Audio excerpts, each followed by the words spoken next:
This is SportsJam. I'm Doug Doyle, and today we're talking about women's soccer, specifically NJNY Gotham FC. And my guest is the new president of Gotham FC and the highly respected New York City sports executive, Mary Wittenberg. Great to have you on the show. Doug, it's my privilege. Thank you so much for having me. Before we talk about your goals and your passion for building a sense of community and your amazing career, and being a global advocate for women's sports, which is why I have all these women's sports jerseys behind me in support of all your efforts. Let's get everyone up to date on Gotham FC. One of the 12 teams in the National Women's Soccer League, Gotham FC has Olympic champions on the team, World Cup champions, and then NWSL champions. We'll talk about that too. The club is currently tied for second place in the standings and within reach of the playoffs. And Gotham FC's two remaining home regular season games will be this coming Sunday, October 1st and October 15th. And the October 15th game, by the way, all the games are played at Red Bull Stadium. October 15th, what a special match that will be, honoring soccer and cultural icon Gotham FC captain Ali Krieger. When we think about this team, it's exciting. So I know one of your goals is to make the tri-state area a global capital of women's soccer. Mary, how do you do that? We do that by bringing fans on this journey with us. We already have extraordinary world-class athletes here. You asked what's going on at Gotham FC. We're a team on the rise for sure. These women are the best players in the world. They're here on this team. And a year ago, we were at the bottom of the table. Our incredible GM, Yael Averbush, hired an extraordinary coach, Juan Carlos Almaraz from Spain. We have a great mix in coach and staffing from around the world, and they have not only recruited these incredible players, but helped them develop. And the team spirit here is unrivaled. So we have everything we need on the pitch. Now we need to bring fans from this entire region to come be part of this with us.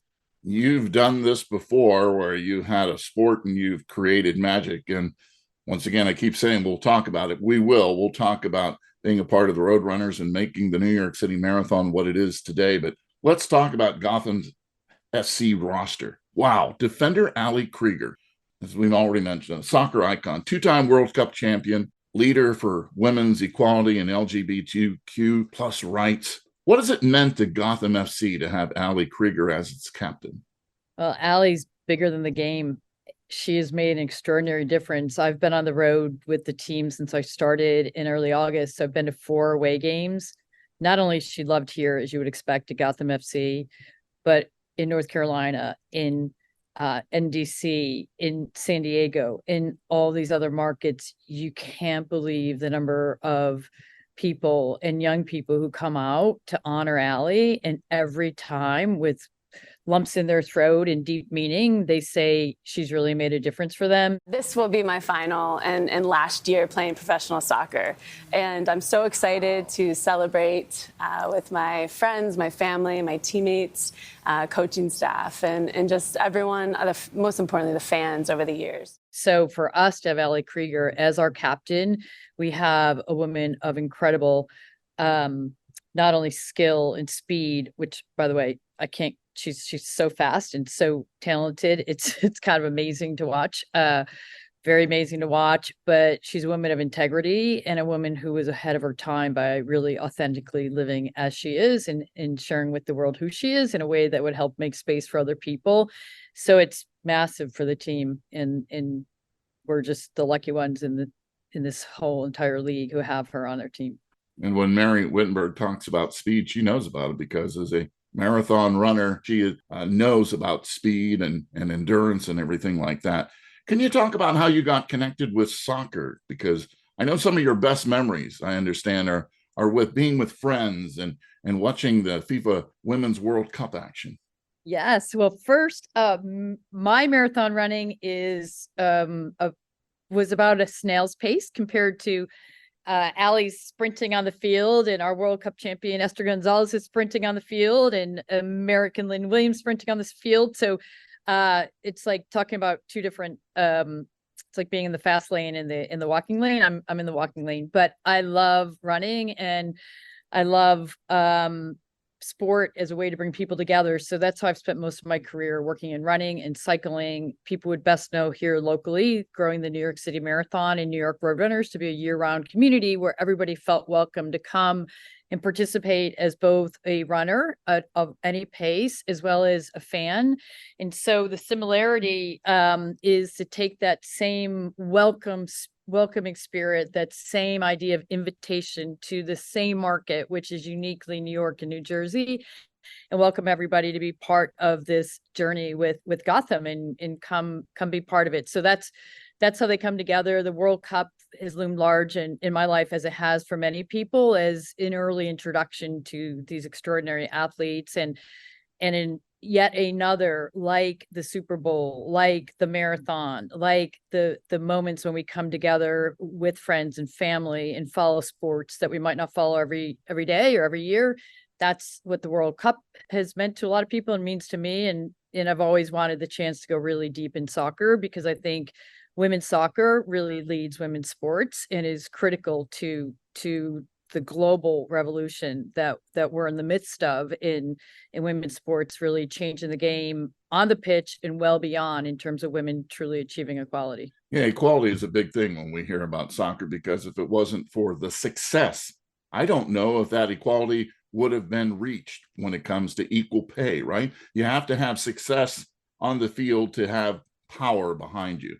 And the U.S. women's soccer team has certainly had that. And now women's sports continues to grow. Just watching the WNBA playoffs last night, what amazing talent for both the Liberty out there as they were playing the Connecticut Sun. Then I watched the second game, it had Dallas and the defending champ Vegas, and watching Asia Wilson. These players and Brianna Stewart, women's sports is really at its just height right now. And think how proud we can be here in New Jersey and New York. The Liberty started, 20 years ago? The Gotham FC began 13 years ago. It's very exciting now. San Francisco is about to get their first NWSL franchise, and it was just announced they're going for WNBA team. And that is amazing. And think how proud we can be that this region is well over a decade and two, in the case of WNBA, at supporting the effort.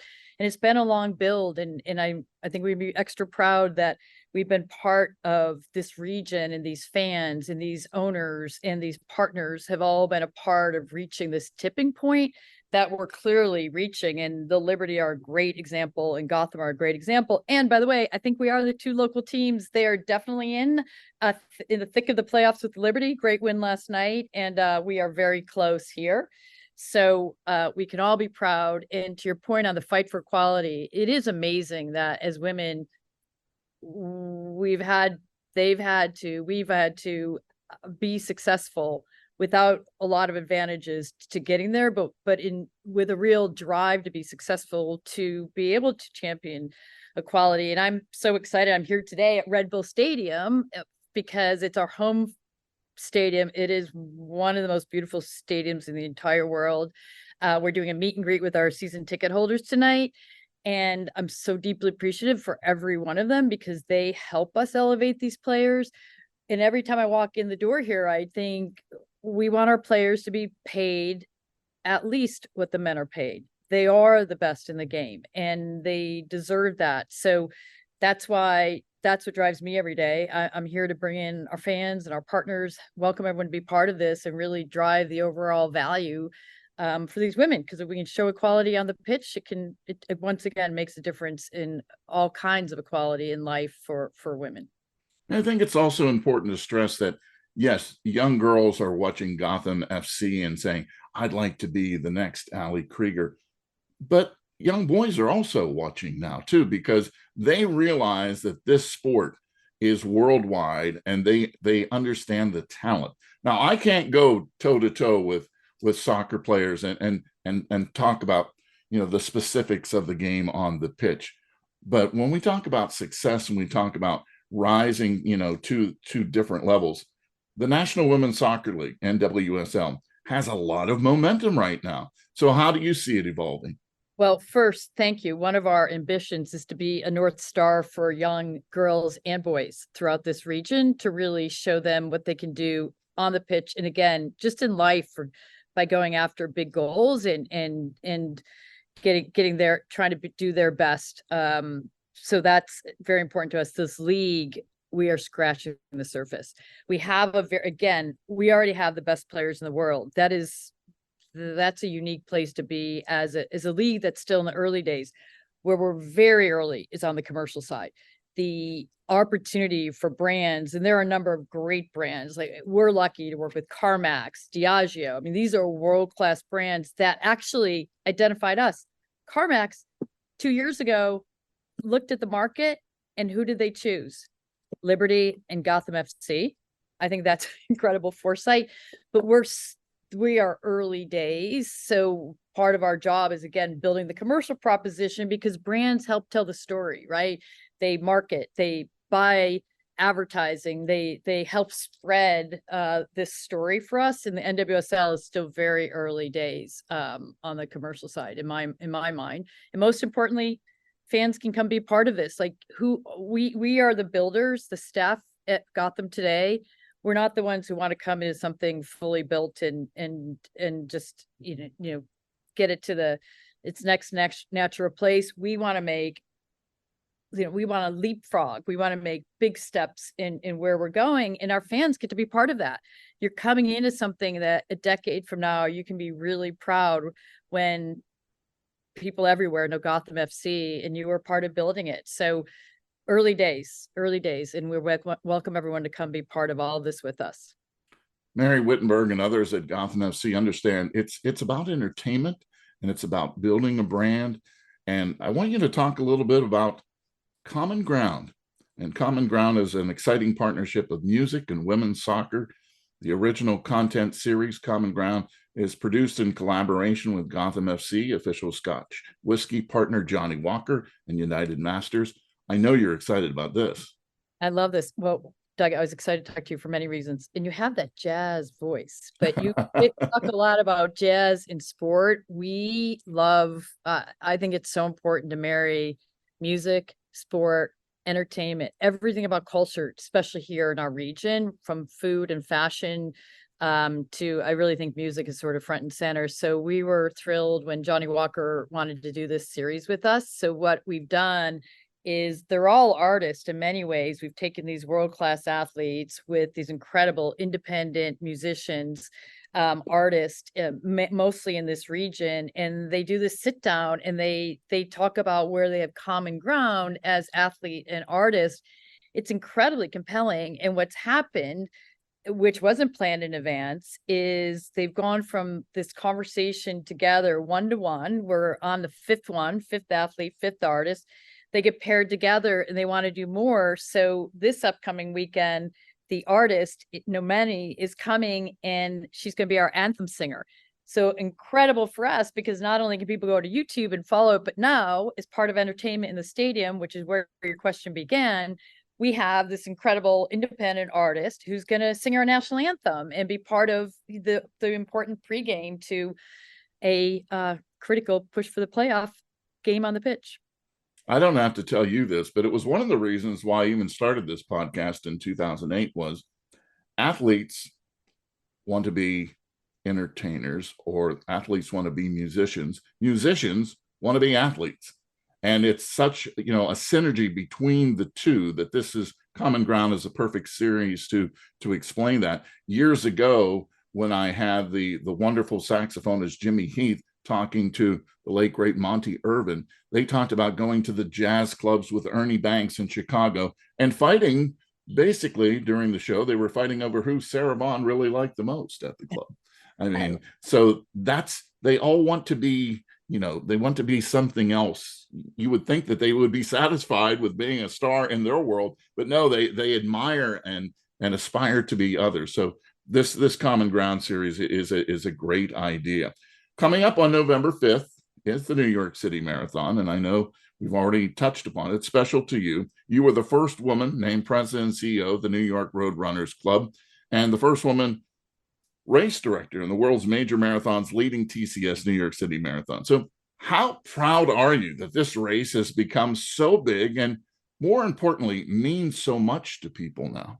Yeah, I'm so proud of everybody that's involved in it because it does mean so much to so many people. It's a day where we're all part of something bigger than ourselves. And it's a day it's always notable to me because it's 2 days before election day usually. And it's a day when you look out, and I've had the privilege of being in the lead vehicle, and you look out on the streets of Brooklyn and Queens, the Bronx and Manhattan, and people are shoulder to shoulder, 9, 10, 15 deep, and they're together, and that is the magic of the marathon. And what I love about the meaning of people going after the big goal is there's nothing easy about it. And so people stepping out of their comfort zone and dreaming to do something as big as the marathon is really compelling, and they get so inspired by all those people on the sidelines. So I love it. I'm very proud of it, and this year I'm extra hopeful for what would be an extraordinary double,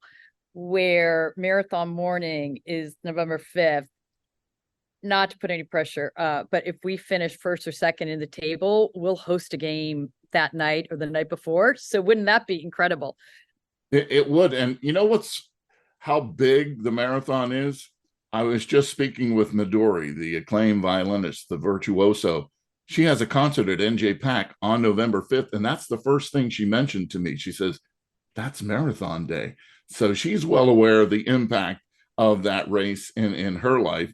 And she obviously is from Japan, but, has been performing in the United States since she was 11 with the New York Philharmonic. So that's the impact that you have made, Mary Wittenberg, when it comes to the New York City Marathon. But running, as you mentioned, that's also a part of your life. But born in Buffalo, New York, raised in a large Irish family. Go Irish. There's also a connection to Irish, is why I have the Notre Dame stuff on. You went to Notre Dame Law School. But when it comes to your background, you played all kinds of sports: softball, baseball, basketball, eventually got into cycling and got into cheerleading. You've done it all. And then you went to Canisius. And so this sports thing has been a family thing for you, hasn't it? It's from the earliest days. Sports brought us together. Sunday mornings while watching the Bills, and growing up going to each other's Deal to 7. I went to a lot of hockey and basketball and baseball and a little bit of soccer and all these different sports. And so it really brought us together. And, it also, in a big family and in school, where you're with all kinds of kids, we all found sports we excelled at. And I played a lot of sports I wasn't good at all at. And it actually was probably the greatest gift because I can hustle and I'm a great teammate. And I found ways to be a contributor without always most often not being the best one on the field. And I love that. And I hope that's why I'm so driven, because I want every kid to have that. We're not all the best student. We're not all the best musician. We're not all the best athlete, but we all can give it a try and be part of a team and get to learn a lot about ourselves and realize there's a lot more we can do than we might ever think possible. What a great statement that is, about when you think about Mary Wittenberg being a role model, not as just a sports executive, but why we even have kids get involved in sports. You're not going to all make it to the pro level. It's the lessons you learn along the way. And for some, building a resume like yours that produced all these results. So when you know that your son or daughter maybe isn't the best player on the team, that's okay. Yeah, that's right. That's all right. It's not what it's about. And if you listen to some of our superstars, like Lynn Williams, I was listening to on her podcast the other day, she wasn't pushed by her parents, right? So we're not all going to be best, and even the best we don't need to drive them to be the best every day. They'll get there if they're going to be the best. But to what you just said, my success in my career, what is that really a result of? Every single step, from the marathon to launching a women's volleyball league to Gotham FC, it's because of the team. I play well on a team and I like support of the people. That's what the success is. It's not by any stretch as an individual. And so, sports showed me that early. And I hope, the more kids that get to see that and get to see the joy they can derive from that kind of teamwork and the effort we put in, the better. Some of these international players are going to be stepping out. Can you take advantage? Lynn Williams on cue! The Gotham FC team is filled with stars. We talked, but is there someone that you want to specifically single out? We talked about Allie, but some of the other players, that why you feel that people need to see them now. Yes. So Midge Purse is an American who is just missed the World Cup team because she's gotten hurt, and she's a grinder. Like, we have these athletes who are stars and they've gotten hurt over years and like will just miss their chance to make a World Cup team or other. Well, what Mitch has done here on the team is she is a catalyst. Like, she gets on that pitch and she's just full of energy and personality. And she also does a podcast, and she's someone to watch for sure. And I respect a lot watching her bounce back from significant injury and inspire people by doing that. Esther Gonzalez is our new World Cup champion from Spain. And Esther has this world class world champion whole sensibility around her. Just, you walk down a hall and you can feel it and see it. And she's got fire on the pitch. There's the goal. It's Gonzalez in her home debut. Gotham, incisive as ever. Eli loves it. It's 1-0. This is one where this is a bad ball in from Ashley Sanchez, just into Gonzalez. Washington Spirit got some pressure and some density, but just failed to clear their lines here. And Gonzalez doesn't need to be asked twice. She's unmarked. You haven't got the recovery there from Boutel. Just it leaves Esther Gonzalez, who can there finish. She's not going to miss from that range. So in this market especially, I hope, I can't wait till we can someday be fully English and Spanish. She is going to be a superstar. So watch her for sure. And then I would call out athletes like Mana Shim, who was one of the young athletes a few years ago who stood up when she wasn't being treated as our athletes needed to be treated, without discrimination and fairly in the league. And she was part of changing the entirety of the league, and she's on our roster. So watch the ones on the pitch, see the ones on the bench, and realize these women are game changers. So come join us. Into the box. Off her right foot. Cross in. Yes! Wow! Mana Shim puts it home! In some ways, many people were hoping for a three-peat for the U.S. squad in the FIFA Women's World Cup. But the fact that that didn't happen also shows how this sport continues to grow, doesn't it? That we have a new champion now. So you mentioned I've been in a number of sports. This is a truly global game, and it's always been that for a long time on the men's side. What we saw this World Cup, it's a truly global game for the women's game. And for us, that's uniquely amazing because we are the global city, right? So this team, we're talking about the NWSL, we're a leader in the NWSL, but we're going to be a leader in the game of soccer around the world. And the women's league in the UK is significant, and in Spain and around the world. And, you know, as we get to a Women's World Cup, this Gotham FC will be in the thick of it. So it's a global game. And we have, even on our own team, come cheer. We have Sinead Farley played on the Irish team.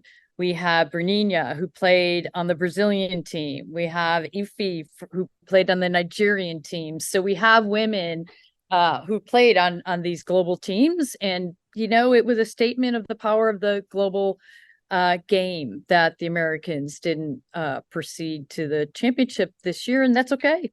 And you're speaking to us from Red Bull Stadium in Harrison, a beautiful facility that, you know, has been the site of so much fandom. People love to come to soccer and cheer, don't they? They do. And it's a uniquely, it's a stadium that was built for soccer, right? So it is so close to the pitch. Every seat feels close to the pitch. It gets loud here. It's so worth it. It's funny because we're in the middle of celebrating our season ticket holders and launching new season ticket sales. And I see the price at which you can come for 14 games and have this amazing experience. And again, coming from other sports, like I think we just got to make sure people know about it because they're going to want to be part of it. So the stadium alone is worth seeing. I just wanted to mention, because she kind of poo-pooed her athletic prowess when she talked about how these soccer players are much faster. Just so you know, she had such a strong performance at the Marine Corps Marathon. Mary qualified for the 1988 Olympic marathon trials, but an injury took you away from that. So don't tell me that you don't know how to run, because we know you do. But then you focused on your law career, and look what it has brought you. So, last question for you: you get to go to any sports event, a women's sports event, either past or coming up, and you get to take 3 guests with you, and they don't have to be still with us. They can be people from the past, but they can't be family. Who are you bringing and why? Oh my gosh. Okay, we're going to the World Cup in 2027 for women, and it's here in the United States. And after this weekend, I'd like to bring Taylor Swift, because clearly that she's moving the needle. I'd like to bring Michelle Obama, because I think she's just extraordinary in every way. And, I think Billie Jean King's still going to be changing the game but at that point. So that's what I would say. And I'd like them to all come in the near term to the NWSL championships on November 11th in San Diego, when hopefully it's Gotham FC going for the win. Great answer. Look forward to 2027, but we really look forward to October 1st, this coming Sunday, and October 15th at Red Bull Stadium, as Gotham FC will have their final 2 regular season games. And don't forget, the 15th will be that special day for Allie Krieger, the captain of Gotham FC. But the person who makes it all run and has her owner, Governor Phil Murphy, who will be on SportsJam as well coming up. Mary Wittenberg, it's been a pleasure having you on the show, and continued success. Thank you so much, Doug. It's been a joy. I appreciate it. Thank you.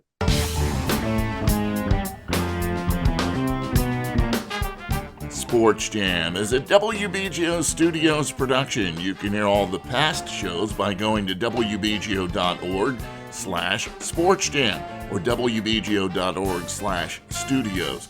You can also find SportsJam with Doug Doyle on the NPR list of podcasts, or wherever you hear podcasts. Special thanks going out to Joe Favorito this week for hooking us up with Mary Wittenberg.